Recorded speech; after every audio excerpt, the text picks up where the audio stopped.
That statement doesn't really work very well because the issue is, what does advertising mean? Cosmetic surgery is a privately led business, okay? So therefore it's business, and that's the key. It's business, not medicine. What is an important issue is, should you apply business advertising to medical procedures? I think it's a question of what the advertising, what form it takes, and how aggressive it is, and whether inducements are offered, and whether people are cajoled or persuaded into treatments which they wouldn't necessarily. Pros for cosmetic surgery advertising are to help boost the economy. You would not sell heart surgery with 2-for-1 offers, refer a friend, have your heart surgery now, go on holiday in 3 weeks. And neither should you sell plastic surgery in the same way. The key here is trying to advertise ethically. So our clinics should advertise themselves with a free consultation. Come along, you have a free consultation, no commitment, and of course then you get there and meet a salesman. To even raise the question, what that does is downgrade plastic surgery. And on the General Medical Council list, on their website, you can go and see who is actually a surgeon. Anyone, in my mind, who is not on that list is not a surgeon. Liposuction itself, I think there is certainly a place for non-surgeons to be operating there. So if people are doing things who are not surgeons, I don't have a problem with that, so long as they can pick up the pieces when and if it goes wrong. The evidence today around the world shows it's an extremely safe procedure performed in office by non-plastic surgeons. Anyone can rent a room in Harley Street. You can call yourself a Harley Street this or a Harley Street that. It's not a guarantee of quality. I think people that have been on a half-day course for injectable treatments are probably not safe enough to deal with it, and are probably not able even to understand. Although people tend to think of fillers as being minor, non-invasive procedures, actually the amount of human misery caused by inappropriate use of fillers or inappropriate filler material is legion, and it's everywhere. And one hears of Botox parties, one hears of hairdressers using Botox and things like that, and I think, I'd like to be treated by somebody who knows the anatomy at least,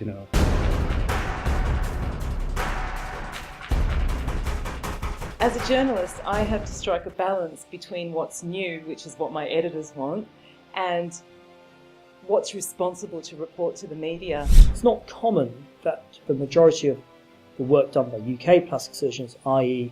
cancer reconstruction, trauma reconstruction, dealing with children with birth defects, those are not often as good selling stories for tabloids. The problem is that the media will come to you for a quote on something you don't want to talk about.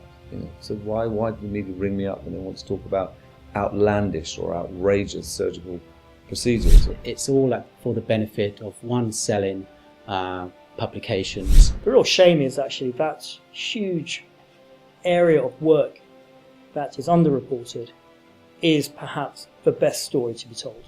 I mean, the word Botox, for example, just put it anywhere, it will sell print, it will sell a story. In relation to procedures, they may be highlighting the benefits and reporting on the risks. Ultimately, the role of the media, I believe, is to empower the consumer by educating them in, for example, say they want to have a procedure, exactly what questions to ask, and to not be intimidated by the idea of, it's a surgeon sitting in front of me. I mean, it's newsworthy, isn't it, when it's linked with celebrity. The media is not reporting responsibly on plastic surgery, or indeed in non-surgical areas of rejuvenation. Given the fact that anyone can basically perform surgery in this country, it's up to the media to get the idea across that it's the consumer's responsibility to find these things out for themselves.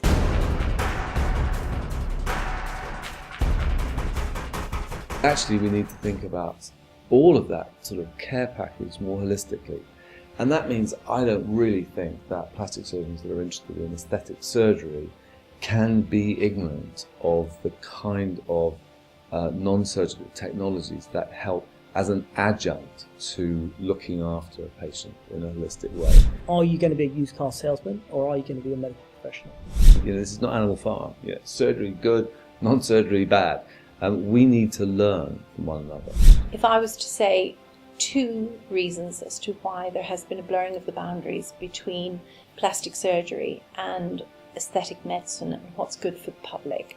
I would say that the main reason is that the regulators have not enforced regulation enough. My feeling is the lines should in general be blurred because we are treating a continuum of aesthetics.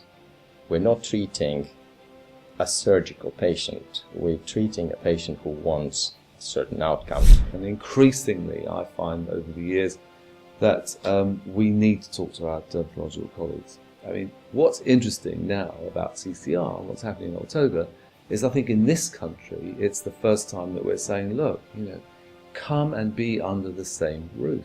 And I think it's a unique opportunity to be able to do that in a very structured way. You get a lot of surgeons who, because they're busy doing surgery, always think they're going to learn about skincare or they're going to learn about non-invasive technologies. They never quite do. And actually, here's the opportunity to go to a meeting which ticks all those surgical buttons, but right there, you've got this unique educational opportunity to broaden your horizon.